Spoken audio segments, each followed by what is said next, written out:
Guys, welcome back to my channel. ওর জন্য big বিলিয়নেতে একটা ফোন কিনেছিলাম, নাথিং ফোন। এখন ওর কাছে নিয়ে যাই, দেখি ও কী বলে। সায়নী, বলো। দেখো তোমার জন্য ফোন এনেছে নতুন। তুমি বলছিলে না? এত ফোন আছে তো? আগে একবার তুমি খালি বাক্স দিয়েছিলে, তার মধ্যে পুরনো ফোন ছিল। খুলে দেখো ফোন আছে এবার কিনা। আছে সত্যি? খুলে দেখো। না থাকে তাহলে দেখো আজকে কতটা আমি কি করতে পারি। কিছু করতে হবে না, তুমি শুধু খুলে দেখো। ঠিক আছে, দেখছি। বাবা, খুলতে লাগছে ভয়, কিছু আছে কিনা কে জানে। দেখোই না খুলে। দেখি তো, প্যাকেট দেখা যাচ্ছে খালি। আমার জন্য সিএমএ অর্ডার করেছো? খুশি তো?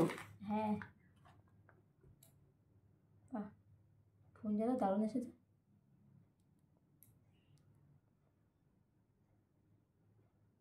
ফোনটা ভালো হয়েছে। তা আমাকে কি খাওয়াবে? তোমাকে আমি বিরিয়ানি খাওয়াবো কিনে দেওয়ার জন্য। কবে? আজকে বিকেলে। ফোনে কভার লাগাতে যাবো, আজকে বিকেলে খাওয়াবো। ঠিক আছে। তাহলে বন্ধুরা শুনলে তো, আমাদের বৌদি বললো আমাকে বিরিয়ানি খাওয়াবে। তাহলে পরের দিনের ব্লগটা হচ্ছে বিরিয়ানি খাবার। হ্যাঁ, আজকে এই পর্যন্ত, আবার পরে ভিডিওতে দেখা হবে। টাটা।